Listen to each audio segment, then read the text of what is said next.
Have you ever wondered what big T and little t trauma are all about?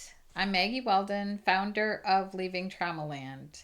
I am here to explain what big T and little t trauma are all about. Big T trauma refers to the big events that happen in a child's life. I focus on children, but it could happen in adult life too. The big T traumas, examples of them are physical abuse, mental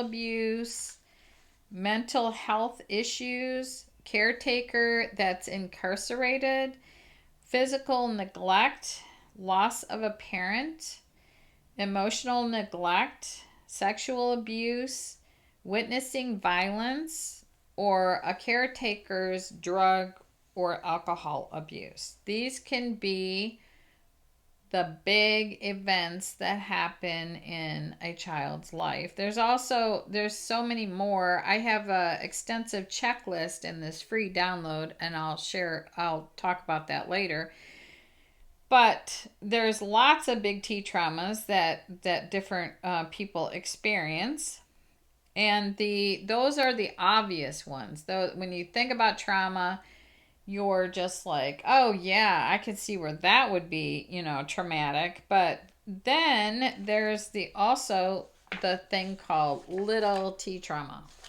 So little T trauma, like sometimes children are always pressured to succeed, or they could be disciplined all the time. The loss of a pet is a little T trauma.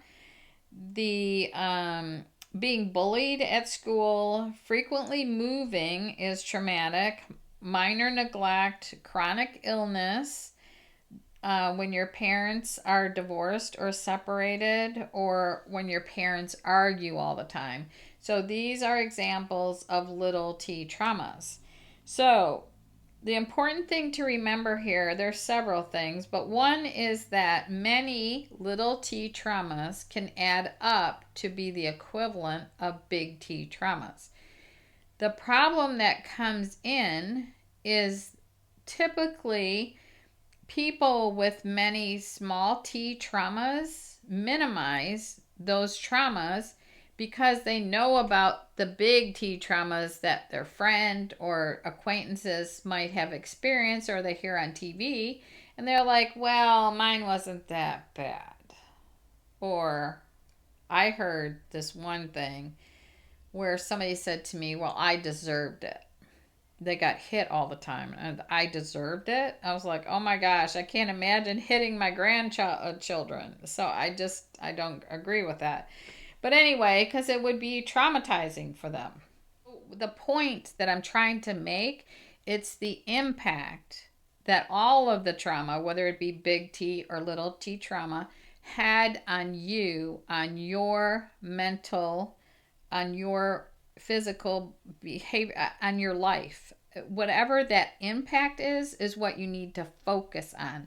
Not comparing your trauma to somebody else who had worse trauma or less trauma. You don't compare. You just don't compare. Just what is the impact that it had on you. There's also another trauma that I would say I discovered, but I don't know. It's probably already been out there. I think there's additional small T trauma that happens when you don't work on your trauma. That creates more trauma because you have to live like it's like you're carrying these garbage bags with you throughout your life. And the garbage bags are holding the stinky, rotten memories of your past. Where if you just decided, if you made it your mission to just stop the crazy stuff and get help and just work through your traumas. And I think that people with a lot of little T traumas, they just get by. Like they didn't have the big T trauma that made that. For me, I had so much trauma.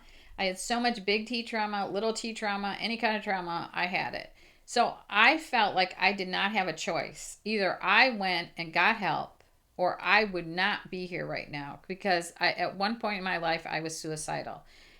So, in that way, I know it sounds weird, but I'm kind of grateful that I had it. Even my counselor pointed that out, that because mine was so severe, I felt like I didn't have a choice.